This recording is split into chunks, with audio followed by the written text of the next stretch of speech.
Assalamualaikum warahmatullahi wabarakatuh. Salam sejahtera untuk kita semua. Syukur kita ucapkan atas nikmat kesehatan dan kesempatan yang Tuhan berikan kepada kita sehingga kita bisa berkumpul dalam pembelajaran online seperti saat ini melalui Open Learning. Dan pada kesempatan kali ini saya akan menyampaikan materi kasus 2 atau strategi pemasaran dalam berbagai posisi persaingan dalam materi pemasaran. Oke. Sebelumnya, secara teori pemasaran itu cukup menarik dalam posisi persaingan. Biasanya ada prinsipnya persaingan itu akan selalu ada selama pasar tidak ada yang memonopoli. Ini berlaku untuk semua pasar, baik dalam skala besar ataupun skala kecil seperti lingkup UKM dan bisnis. Dan biasanya persaingan itu dalam pasar memunculkan beberapa posisi yang menunjukkan dia sebagai pemimpin, sebagai penantang, ataupun sebagai pengikut, ataupun sebagai relung pasar atau ceruk pasar. Oke, jadi apa sih sebenarnya pemimpin pasar itu? Secara umumnya, pemimpin pasar ialah perusahaan atau bisnis yang menguasai sebagian besar produk yang relevan. Dan kata lain, pemimpin pasar itu pihak yang mempunyai jumlah pembeli yang paling banyak di antara para pesaing yang lain dalam produk tertentu.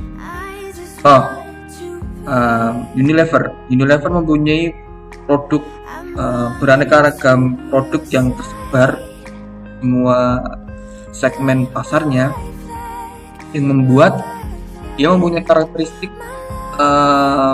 lebih unggul di dalam perusahaan lain dalam segi pengenalan produk, perubahan harga, cakupan saluran distribusi, sampai intensitas promosi yang dilakukan, seperti contoh Unilever di dalam posisinya sebagai market leader. Dan tentu posisi market leader itu selalu menjadi pusat orientasi bagi para posisi-posisi yang lain, maupun posisi pesaing, posisi pengikut, ataupun posisi nicher. Oke. Di dalam posisi market leader di suatu perusahaan yang sudah menjadi ataupun saat ini bertahan menjadi posisi market leader, pasti dia mempunyai strategi yang dimana strateginya yang paling utama adalah melindungi, memperluas pangsa pasar sehingga dia tetap akan bertahan atau kokoh di posisi itu. Dalam hal ini biasanya market leader bisa menggunakan 3 hal. Yang utama itu pasti mengembangkan pasar keseluruhan. Itu bisa buka cabang ataupun membuat produk yang lain, bisa melindungi pangsa pasarnya dengan kepercayaan, dengan loyalitas yang diberikan produknya di setiap produknya. Jadi itu adalah strategi-strategi yang bisa diterapkan jika perusahaan di posisi market leader. Dan jenis yang kedua itu adalah posisi market challenger atau posisi penantang pasar. Jadi posisi penantang pasar ini adalah pihak yang menantang dan memberikan perlawanan terhadap dominasi market leader. Jadi dalam contohnya semisal seperti HP Apple itu dia mungkin sebagai posisi market leader, tapi sedangkan kita bersama bahwa penantang-penantangnya itu juga banyak seperti Samsung, Xiaomi, ataupun merek-merek HP yang lain ini menantang HP Apple yang menguasai telepon seluler di segmentasi pasarnya. Jadi karakteristik di market challenger sendiri itu biasanya merupakan perusahaan yang dipandang di mana volume penjualannya itu berkisar 30% pangsa pasarnya, minim 30%, dan dia selalu berupaya untuk menemukan kelemahan pihak pemimpin pasar. Kemudian dia menyerang baik secara langsung maupun tidak langsung dalam strategi untuk menjatuhkan pemimpin pasar. Dan karakteristik lainnya ialah biasanya dia selalu memusatkan upaya untuk mengambil alih perusahaan-perusahaan yang lemah. Jadi dia seperti itu kalau di posisi market challenger. Strateginya apa sih yang biasanya yang dilakukan oleh market challenger? Yang pertama, dia akan melakukan pemotongan harga. Itu strategi yang lazim yang dilakukan oleh penantang, yang dimana dia ingin menonjolkan produk yang murah. Seperti kita bersama, kalau suatu barang itu pasti kalau misalnya dikatakan baik, pasti image-nya akan bertumbuh dengan harga yang lebih tinggi atau yang lebih mahal.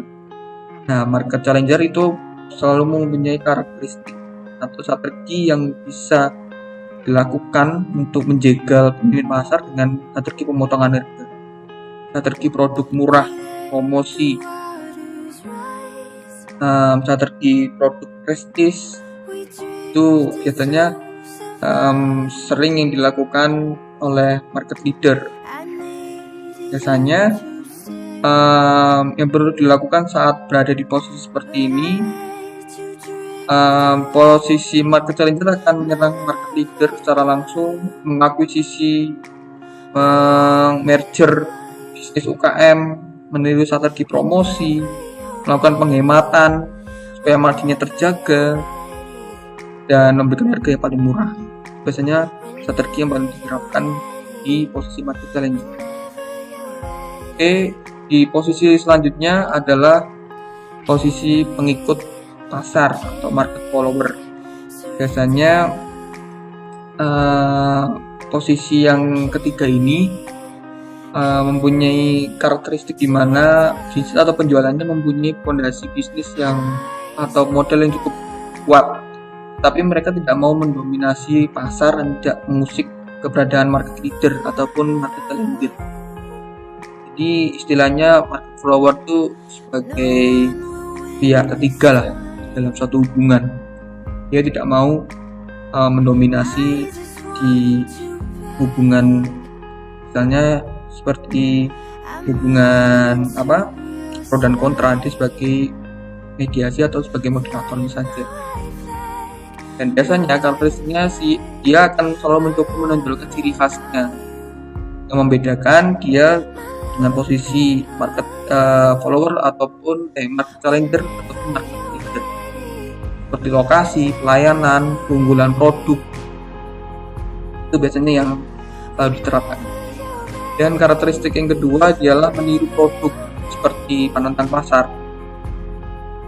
Dan yang ketiga, biasanya memperoleh laba yang tinggi karena tidak menanggung beban pengeluaran yang tinggi juga, melakukan inovasi. Dan posisi yang terakhir itu adalah relung pasar atau market niche ya. Jadi market niche itu sendiri adalah pasar yang sangat fokus terhadap suatu jenis atau layanan tertentu. Akan lebih mudah jika divisualisasikan seperti mempunyai karakter. Dia ingin berspesialis secara geografis, dia ingin memiliki potensi untuk berkembang, dia memiliki keterampilan dan sumber daya yang memadai untuk memenuhi kebutuhan seluruh pasar.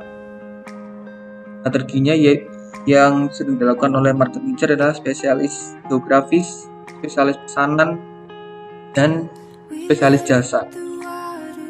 Oke, mungkin itu saja untuk materi kasus 2 di materi pemasaran. Terima kasih sudah menonton. Setelah ini akan ada tugas yang harus diselesaikan oleh mahasiswa untuk melengkapi presensi pada hari ini. Terima kasih. Wassalamualaikum warahmatullahi wabarakatuh.